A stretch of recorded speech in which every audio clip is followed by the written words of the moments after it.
What is up, Insaners, and welcome to another video of the Fantasy Premier League 2022-23 season. In this one, guys, we're gonna cover the ultimate guide for Game Week 8. We'll start with some players to buy and sell for Game Week 8. Then we have a free hit draft as well, in case if you guys are free hitting this week. We've not covered the wildcard in this video, as we've made a separate video for that, so you can check that out. I'll add the links in the description and also at the end of this video. Apart from that, guys, we have our team selection, our transfer strategies, and then we end this video with the best captaincy options for Game Week 8. So in case if you like what you see, guys, make sure that you hit the like button. You can also subscribe to our YouTube channel, Insanely Football, for more FPL-related content. And with that, guys, let's get into it. Now we'll start with some players to sell, guys, this week. I think it's pretty much obvious. A lot of players in fact, don't have a fixture this week, especially when we talk about Liverpool players, Man United players even from Brighton who have trickier fixtures ahead. I think all of them can be sold this week. So guys, we have our top 3 as Luis Diaz, Mo Salah and Trent as well in defense. There are a lot of options to kind of go for, so depending on whether you want to wildcard or you are probably not wildcarding this week, you can go for different options. When we talk about players to buy, and there are some replacements for these options. I mean, if you are looking to replace a Luis Diaz, there are a lot of options, especially if you are on a wildcard, guys. I have seen a few people who also want to hold him. There's nothing wrong with it, but I just feel there are opportunities to be gained here. I mean, if you are looking for a short-term punt, and let's say if you're wildcarding in game week 9, you can probably go to a Kulusevski as a 1-week punt. Maybe you can punt on Saka as well. I'm not very confident in terms of Saint Max starting this week for Newcastle. Otherwise, he was also a great punt to go for.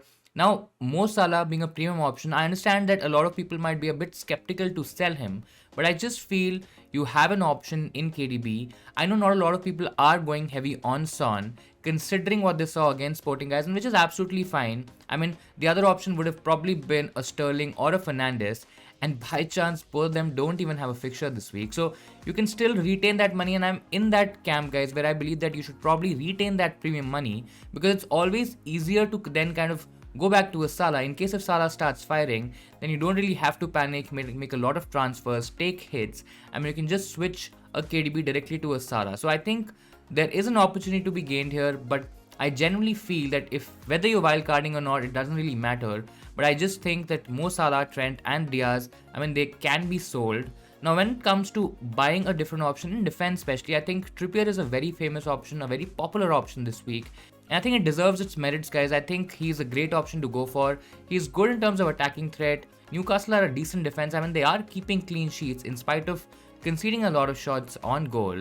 And of course, it means great from a Pope point of view. If you're looking for a goalkeeper, I think Nick Pope is a great option. But I think Trippier definitely gives you that flexibility, saves you a bit of money, and you can invest that money, make certain upgrades elsewhere in midfield or even in attack for that matter. I think there are a lot of good options you can go for, and this is very relevant for people who are not using their wildcard, guys. I think there are a lot of different outlets to go for. Pascal Gross as well, I think you can easily replace him if you want to go cheap. I've not mentioned Leon Bailey here, but I think he's a great option for the next 2 or 3 fixtures at least, or else you can kind of upgrade that particular player with some additional money. You can go towards a Maddison. I think there's a huge debate in terms of which midfielder, which mid-price midfielder to kind of go for. I see a lot of people going for Bowen, going for Maddison. Of course, both of them are punts, guys. You can't be 100% confident and say that with surety that, you know, one player is definitely better, because both the teams have kind of struggled.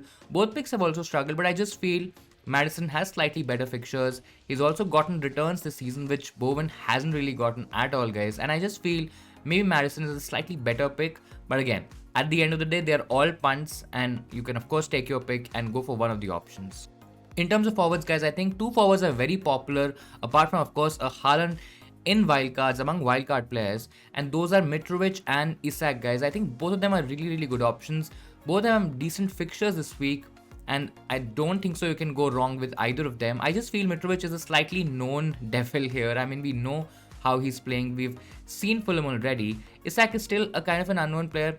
I'm also not very sure what happens to him when Wilson returns from injury, and just because of that, I feel Mitrovic is definitely the better player here. I mean, if you're prioritizing one, I think you definitely should prioritize Mitrovic, but Isak as well is a decent option to go for Game Week 8. Now, coming to a free hit team, guys, I know not a lot of people are free hitting, and I think there is a lot of merit in not free hitting this week. So in case if you can get to at least 10 or maybe 11 players by taking a -4, even a -8, guys, I think it's better to save the free hit for later stages when we'll possibly have bigger blank game weeks and even bigger double game weeks. So I think the advantage there could be a lot higher. I mean, I don't really see any standout fixtures this week, to be honest, which can really give you a huge boost, a huge advantage. But in case if you're only able to play 4 or 5 players and you can't really take a lot of hits, you've already used your wild card. In that case, I think, guys, a free hit definitely makes more sense. Now, in terms of free hit team, guys, I think Nick Pope is the obvious choice. Whether you're wildcarding this week, whether you're free hitting, I think Pope is a really good option to go for. He's getting a lot of save points. He is also getting clean sheets. So I think he's a decent pick this week as well. Then we have Cancelo, guys. Among the premium options, I don't think so there are any other options to kind of go for in that premium category. I'm also a bit worried in terms of doubling up on that Man City defense, because Man City is against Wolves. They are a kind of a bogey team for Man City. And Man City can concede in the game as well because the game is away from home. Then we have Perisic as well, guys. I'm not 100% sure on Perisic's prospects of starting this week, considering that he played majority of the game in the Champions League midweek. But again, we've had him in this draft. Of course, we have a lot of cover here as well. I mean, we have Emerson. There are slight doubts in terms of his minutes as well. But I think for 1 week, it should be okay. We have Lucas Digne as well, guys. I think he has a decent fixture against Southampton. He can get returns. We can even start him, but I think he provides a good cover in defense if we need that. Then we have Trippier, who I've already kind of spoken about. He's a good option for this week and beyond. But of course, we're just focusing on 1 week as a free hit team. Martinelli against Brentford. I think if we are targeting any Arsenal players, I think Martinelli has to be the one, guys. He is getting into goal scoring opportunities. There are chances that he will be getting and he can get us goals. And I think in that price point, guys, I think he's a great option.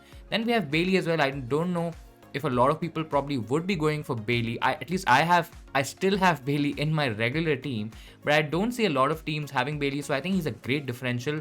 The matches against Southampton, provided that he starts the game, I think, guys, he could be a great option to go for. Jared Bowen, yes, West Ham haven't really shown anything, to be very honest, and I don't understand the appeal, but again, there aren't really a lot of options here to kind of go for. This draft definitely has a lot of money in the bank, guys. So in case if you are confident of a KDB start, for example, then you can of course switch a Bowen to a KDB. You can easily do that. We also don't have Son in this team, guys, because I hear a lot of chatter in terms of Son maybe getting benched this week. Considering that he's also not performed that great, I don't think so he's a great option even on a free hit, guys. So I think Kulusevski is pretty decent. He could be a 1 week punt. This is anyways a 1 week team. I think there are more prospects of him starting this week over Son, guys. So I think I've gone for him here. As I've already mentioned earlier, guys, I've not really trusted any Man City players, maybe other than KDB here. But KDB as well, he played 90 minutes in the Champions League, so he might get rested. And because of that uncertainty, I'm not even sure on a Gundogan, not even sure on a Foden, who I think are decent picks if you are wanting to go there on a free hit. I think they could still be options, but it's just too risky here, guys. And then we have the 3 attackers, guys, who a lot of people are already going on a wild card this week, and I think they are the best options to kind of go for. We have Isak, guys. We also have Mitrovic, and then we of course have Haaland, who's also the captain for this team. So I think it's a decent team to kind of go for. If you are free hitting, I think this is possibly the best team to kind of look towards. The only change here I would probably do is maybe take out Bowen and then get towards a KDB if I want that premium option in my team, in the free hit team for Game Week 8. Now let's talk about our team selection for Game Week 8, guys. This is the team that we have. This is of course without any hits, without any transfers. We have 2 transfers in the bank. We already have a playing 11, so I'm in a pretty decent position. I don't think so I need to wildcard and I need to rush into a wildcard. I'll probably want to have more information over the international break. I can maybe even try to extend this wildcard to maybe Game Week 12, Game Week 13, when that City Arsenal blank kind of kicks in, because I do have a few options from City and Arsenal, which I can try to kind of offload in the coming weeks, guys. To be very honest, guys, I at least have 5 odd players who are also on a lot of wildcard teams, so I think I'm pretty decent and pretty set there. Yes, there could be some decent, interesting differentials, in fact, who a lot of people might not have, especially on a wild card. I think that is where the advantage kind of kicks in. Yes, I will make transfers. I have Salah and Pascal Gross on the bench, guys, so I can easily switch a Salah to a KDB with that additional money, guys, and I already have 3.1 million in the bank. I can also upgrade a Pascal Gross to maybe a Bowen or even a Madison for a 1 week punt. I can even go to a Kulusevski, for example. I'm still not very sure in terms of using the wild card in game week 9, so that's why I'm a little bit worried about Kulusevski, because I don't really want him long term.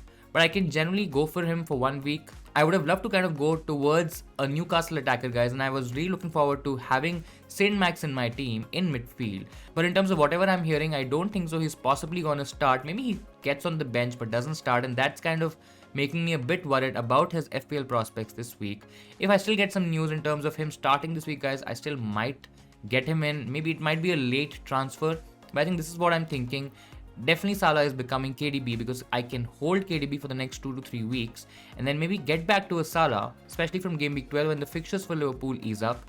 Then the other transfer I can save, or the other option, is to maybe get a Pascal Gross to a Madison, to a Bowen, or even Kulusevski. These are the 3 options I'm kind of considering at the moment. I'm okay holding Tony and Gabriel Jesus for 1 more week. Of course, that's also a potential route, a potential transfer that I can possibly do this week. Maybe I can move Tony to a Mitrovic, maybe to an Isak as well.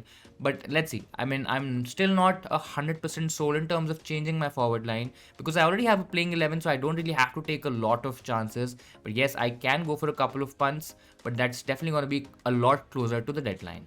Now let's talk about the captaincy options for game week 8, guys. I know not a lot of people would have the heart, would have the soul to kind of go away from Erling Haaland, guys, considering the form that he's in. He's playing Wolves. It could be a trickier fixture than a lot of people are expecting, but Man City and Haaland are in such great form, guys. It is very, very difficult to go against him. He's definitely the best and the most safest captaincy option for game week 8.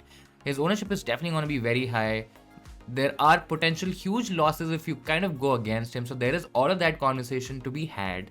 But again, if you are a Maverick manager, if you still want to do something against the crowd, you want to go against the rush, there are some options to kind of go for here. All of them are risky options, because Haaland being such a safe and such an explosive option, you're already kind of letting go of a lot of points if you're not going for Haaland. You can go for KDB. There's an element of risk involved here because he might not start, considering that he played 90 minutes in the Champions League. But again, he against Wolves has a decent record. I think there are good points potential here. In spite of Wolves kind of being a bogey team for Man City, I still feel KDB can do really well this game, guys. Now, in case if you're not convinced with the Man City options, we also have Harry Kane from Tottenham. I know not a lot of people have Harry Kane in their FPL teams, guys. But in case if you have a certain Harry Kane, against Leicester, he has a great record. He loves scoring against them. Leicester, we already know they are conceding a lot of chances. They are conceding a lot of goals as well. Defensively, they're not at all sound. And yes, you could argue that Tottenham haven't really looked that great. I mean, against Sporting, they were actually quite poor. They lost the game. They have been a bit inconsistent in terms of their form, in terms of winning games, especially in the Premier League as well. So there are all those doubts. But still, guys, it's the opposition. He loves scoring against them. He has a great record. And I think he'll end up doing well against Leicester, who already look pretty shaky at the back. Now, in case if you don't have Kane, or maybe if you don't want to go Kane, there's Gabriel Jesus as well, guys. I know it's against Brentford, so it's going to be a trickier game. It's also an away game, so they will be not playing at Emirates. On all of these conversations, yes, it definitely kind of makes him a little less appealing. But then again, he's made the Arsenal attack tick this season, guys. He's doing pretty well. His attacking returns have kind of dried up in the last couple of games, but I still feel he has the potential. He has the underlying numbers as well, so I think he's going to do well. If you want to take a chance, maybe not on Haaland, maybe not on a Harry Kane, or even a KDB, I think Gabriel Jesus is where you go next. Now, if you're really looking for a wild punt, and if you have a certain Mitrovic in your team, guys, he's facing Forest, and I know it's also an away game for Fulham, and I think Forest at home would be a different beast, a different animal altogether because of the home support, the home crowd. But I generally feel Mitrovic is the informed striker. We've already seen him playing really well against the top teams. Now, how is he going to play against Forest? That's also a very interesting proposition, and it's a bit of an unknown, of course, in the Premier League because we've not seen that yet. But I generally feel there's a lot of potential here. He's great going forward. He will be getting goals. He's on penalties as well. Yes, he misses those penalties as well, but I think there's a lot of potential. There's a lot of points potential for a Mitrovic. We know for a fact that whenever Fulham are going to score goals, are going to create from an attacking sense, I think he's going to be definitely heavily involved. And that is where you take advantage of that captaincy by doubling all those big points that he can get you this week. So guys, who are you captaining for Game Week 8? Do let me know in the comments below. My captaincy currently is on Haaland, guys, and I don't think so it's possibly going to change unless we really hear something, maybe news of Erling Haaland not starting this week. I think other than that, my captaincy is pretty much set. So that'll be all for my side for this video, guys. I hope you liked this ultimate guide video, ultimate game week guide video, and it kind of helped you in choosing certain players to buy, to sell, maybe setting up your free hit team, even maybe thinking of a wild card, and also kind of thinking of what transfers, what captaincy to kind of go for game week 8. Do hit the like button if you enjoyed this video today, guys. You can also subscribe to the Insanely Football YouTube channel for more FPL content. Thank you so much for watching, and I'll see you Insaners next time.